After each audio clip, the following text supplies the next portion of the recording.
Hello सभी को good morning. और आज पुनः आपके सामने एक नई वीडियो के साथ 12th क्लास मैथ में जो आपका चैप्टर स्टार्ट है अवकलज के अनुप्रयोग, इसकी जो फर्स्ट एक्सरसाइज है 6.1, इसके आप फर्स्ट 6 क्वेश्चन कर चुके हो, जिनकी 2 वीडियो बनी हुई है, उन्हें आप YouTube चैनल पर जाकर देख सकते हो 12th class math UP board में।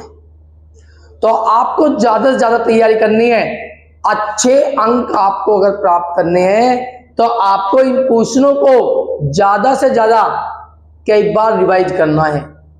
अगर किसी का कोई क्वेश्चन समझ में नहीं आता है तो कमेंट बॉक्स में डाल सकते हो, उन्हें मैं पुनः आपके सामने एक बार पुनः रिवाइज करूंगा जरूर। तो आपको ज्यादा से ज्यादा जो है तैयारी करनी है अगर आपको अच्छे अंक प्राप्त करने हैं। मैंने आपको बताया कम से कम आपको इवनिंग टाइम में 3 से 4 घंटे, जो 12th क्लास के बच्चे हैं 3-4 घंटे वैसे कुछ भी नहीं होते हैं, आपको ज्यादा मेहनत करनी चाहिए। और मॉर्निंग टाइम में भी आपको जल्दी उठकर 1 से 2 घंटे जरूर पढ़ना चाहिए, ठीक है ना। जितनी मेहनत करोगे, कमजोर कोई नहीं होता। कमजोर कौन होता है? जो पढ़ना नहीं चाहता। चाहे कितना भी कमजोर बालक हो, अगर वो रोजाना तैयारी करेगा तो कमजोर नहीं रहेगा। तो इसलिए ज्यादा से ज्यादा मेहनत करें, ठीक है। सुबह जल्दी उठें, ठीक, और नहा के आया करो। आओ यहाँ आखिरी नूर पूछते रहो, ठीक है ना। देखो इधर, अब ये क्वेश्चन नंबर आपका 7 है।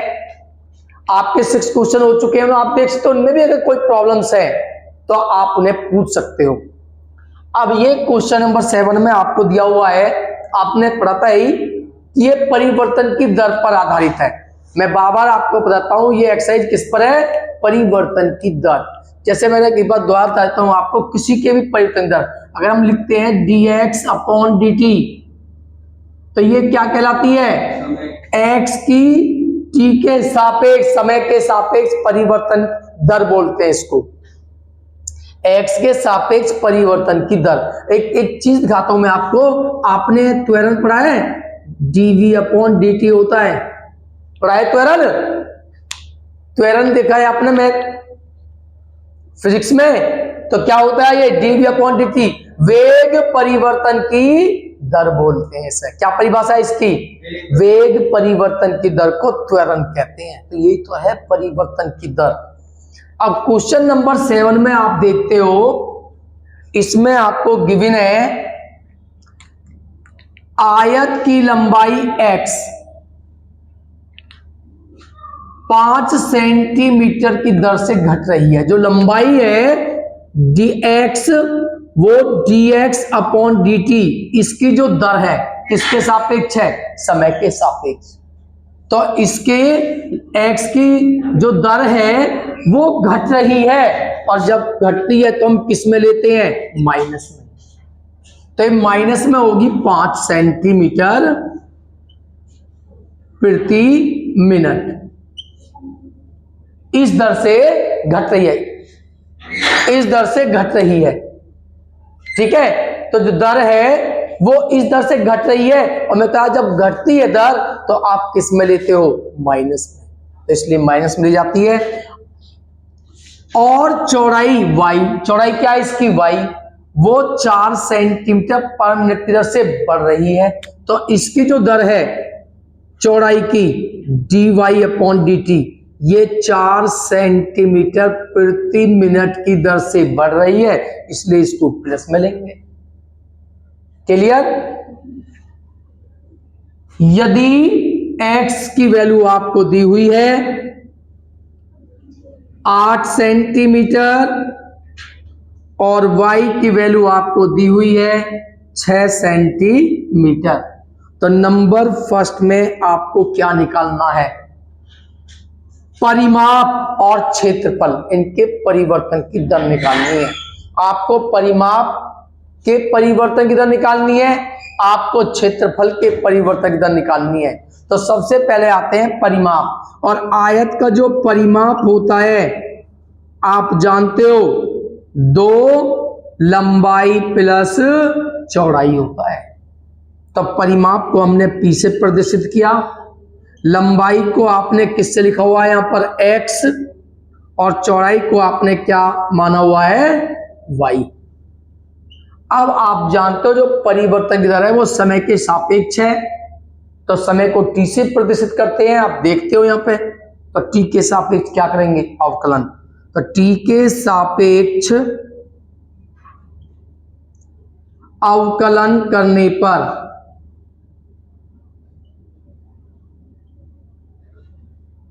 तो यहां पर t के सापेक्ष आप अवकलन करोगे तो आप क्या लिखोगे d upon D T P to d upon D T X और d upon D T Y. Clear? तो यहां से क्या निकल के आता है आपका, आप देखते हो p D P upon D T equal to, बोलिए क्या होगा dx अपॉन dt प्लस क्या होगा y फंक्शन है dy upon dt, dp upon dt equal to, बोलिए dx अपॉन dt की वैल्यू क्या है आपके पास -5, और dy अपॉन dt की वैल्यू क्या है आपके पास 4। तो dp अपॉन dt बराबर 5 में से 4 को करोगे तो माइनस के 1 बचेंगे, और -1 की गुना 2 में होगी तो क्या आएगा -2। परिमाप क्या होता है सेंटीमीटर में, ठीक है, सेंटीमीटर प्रति सेकंड। आपने क्या देखा, ये आपका आंसर है, आपने देखा ये माइनस में आया है, इसलिए आपके जो परिमाप के परिवर्तन की दर है वो क्या है घट रही है। परिमाप क्या हो रहा है आपका घट रहा है, क्योंकि ये नेगेटिव निकल के आया था। आप लिखोगे अतः परिमाप 2 सेंटीमीटर प्रति सेकंड की दर से घट रहा है, क्योंकि ये नेगेटिव निकल के आया है, और जब माइनस में होती है तो परिवर्तन की दर क्या होती है घटती है किसी के लिए भी। अब नंबर 2 में आपसे क्या पूछा है, नंबर बी में आपका है क्षेत्रफल के परिवर्तन की दर, और ये आयत है, और आयत का क्षेत्रफल क्या होता है, बोलिए लंबाई गुना चौड़ाई। तो a बराबर लंबाई क्या है आपके पास x, और चौड़ाई क्या है आपके पास y। इसमें x के सापेक्ष आप क्या करोगे g के सापेक्ष, सॉरी t के सापेक्ष अवकलन करने पर, तो यहां पर t के सापेक्ष आप अवकलन करोगे तो आप लिखोगे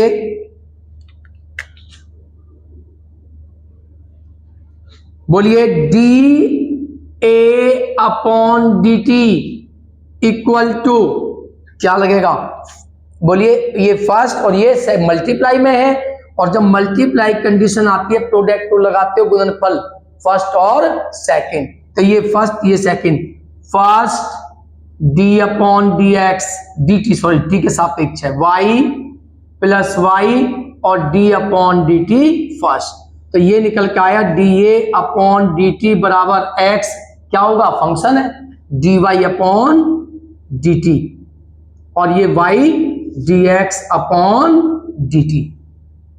क्लियर? इसमें वैल्यू पुट कीजिए D A upon D T, बोलिए एक्स की वैल्यू क्या है आपके पास 8, बोलिए D Y upon D T की वैल्यू क्या है आपके पास 4, बोलिए y की वैल्यू क्या है आपके पास, और dx अपॉन dt की वैल्यू क्या है आपके पास -5।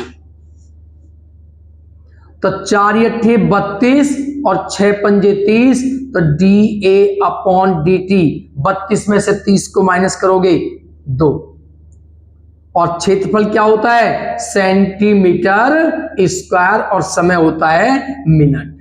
तो आपने क्या देखा कि जो क्षेत्रफल है वो पॉजिटिव है, dA/dt पॉजिटिव है, यानी कि क्षेत्रफल के परिवर्तन दर घट नहीं रही, क्या हो रही है? बढ़ रही है। अतः क्षेत्रफल 2 सेंटीमीटर स्क्वायर प्रति मिनट की दर से बढ़ रहा है। तो ये आपका क्वेश्चन नंबर 7 है। किसी कोई प्रॉब्लम इसमें तो इसे नोट्स कीजिए। क्वेश्चन नंबर 8, इसमें आपको दिया हुआ है एक गुब्बारे जो सदैव गोलाकार रहता है। एक गुब्बारा है वो गोलाकार है, एक पंप से 900 सेंटीमीटर, इस पर ध्यान दीजिए, 900 सेंटीमीटर क्यूब गैस प्रति सेकंड। और सेंटीमीटर क्यूब क्या होता है? आयतन। सेंटीमीटर क्यूब क्या होता है? आयतन। आयतन प्रति सेकंड किसके सापेक्ष है? समय के सापेक्ष। तो जो आयतन है वो आयतन है, हम v से प्रतिष्ठित करते हैं। v क्या है यहां पर? उसका आयतन है गोलाकार गुब्बारे का, और इसके परिवर्तन की दर हमें दी हुई है ना? कितनी है? सेंटीमीटर क्यूब पर सेकंड 900, ये दी हुई है 900 सेंटीमीटर क्यूब प्रति सेकंड। जब उसमें गैस भरी जाती है गुब्बारा, तो गुब्बारा फूलता है, फुलाया जाता है उसको, तो आयतन बढ़ता है घटता है? बढ़ेगा आयतन। जितना आकार बढ़ेगा उतना आयतन बढ़ता है उसका। तो इतने की दर से वो आयतन जो है आपका इंक्रीज होता है, बढ़ता है। ठीक है। गुब्बारे की त्रिज्या के परिवर्तन की दर ज्ञात करनी है। त्रिज्या किससे प्रतिष्ठित करते हैं? r। मान लीजिए r है गुब्बारे की त्रिज्या, और इसके ही परिवर्तन की दर हमें ज्ञात करनी है। क्लियर? गुब्बारे के त्रिज्या के परिवर्तन की दर ज्ञात करनी है, जबकि त्रिज्या कितनी है? 15। तो हमें दे रखी है त्रिज्या कितनी है आपकी? ये 15, ये दी हुई है 15 सेंटीमीटर। बस अब आप अपने आप कर सकते हो। गुब्बारा गोलाकार है, और गोलाकार गुब्बारा यदि होता है तो आप जानते हो उसके आयतन हमें दिया हुआ है, और गोला का आयतन होता है 4/3 पाई r की क्यूब। अब इसमें आप किसके सापेक्ष अवकलन करोगे? t के सापेक्ष लिखोगे।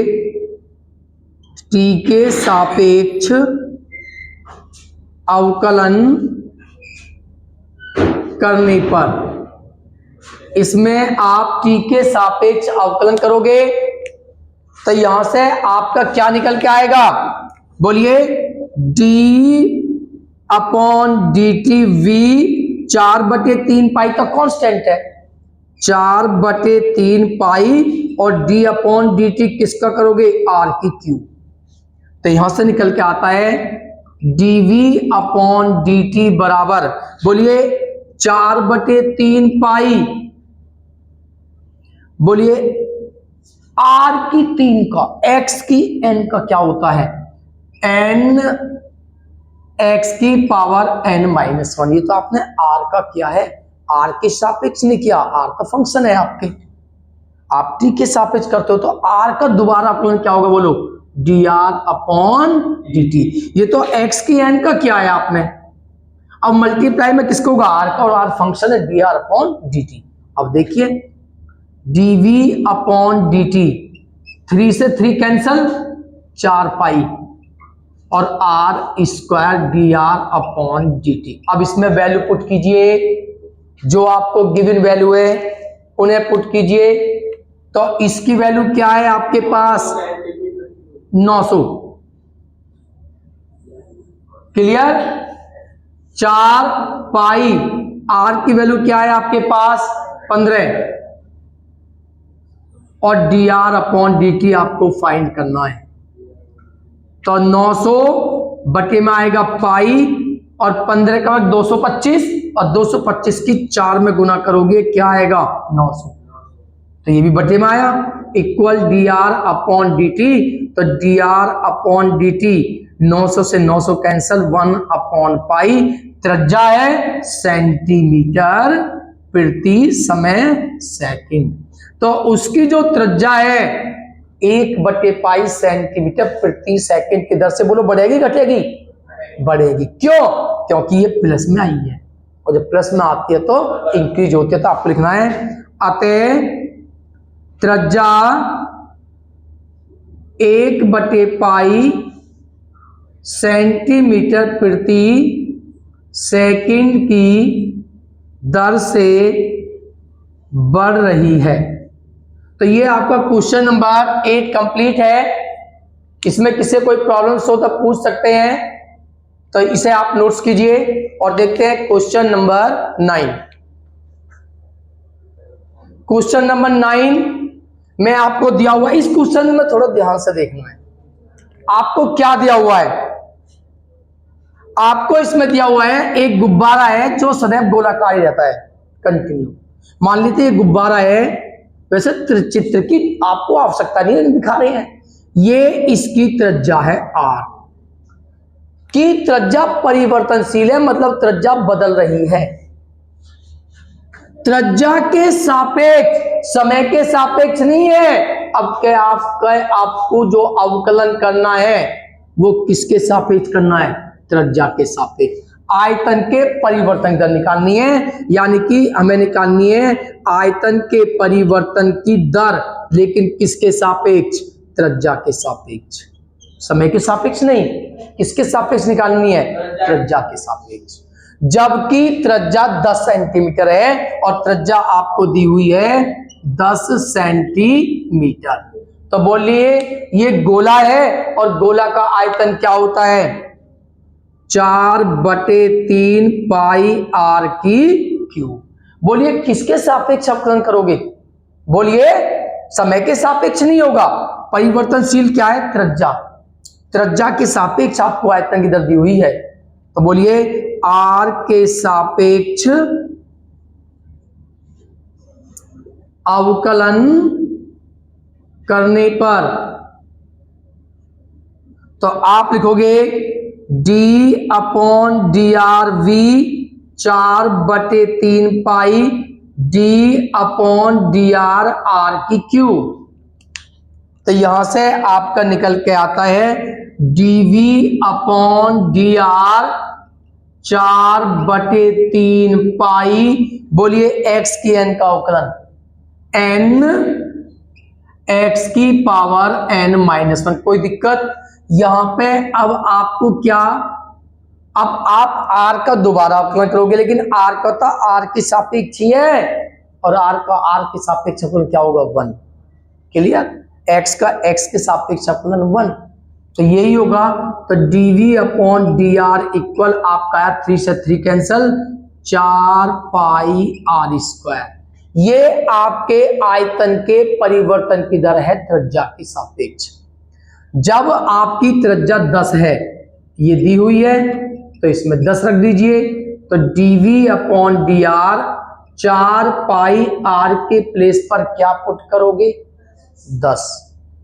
तो 10 का यहां पर क्या है? वर्ग। dv/dr, बोलिए 10 का वर्ग क्या होता है? 100। 100 की 4 में गुना करोगे 400। तो बोलिए उसके आयतन के परिवर्तन, आयतन क्या होता है? Centimetre cube. और दर, अब यहां पर ध्यान दो, पर सेंटीमीटर आप लिख सकते हो क्योंकि वे परिवर्तन की दर है। ये सेंटीमीटर क्यूब में और ये सेंटीमीटर में, तो ये है उसके परिवर्तन की दर, यानी कि आयतन इस दर से बढ़ रहा है। लिखोगे अतः आयतन 400 पाई सेंटीमीटर क्यूब पर सेंटीमीटर की दर से बढ़ रहा है। ये आपका क्वेश्चन नंबर 9 कंप्लीट होता है। इसे नोट्स कीजिए। नहा के आयो सब? हाँ, नहा के आ करो, यहीं आके पूछे बहुत दाखन है।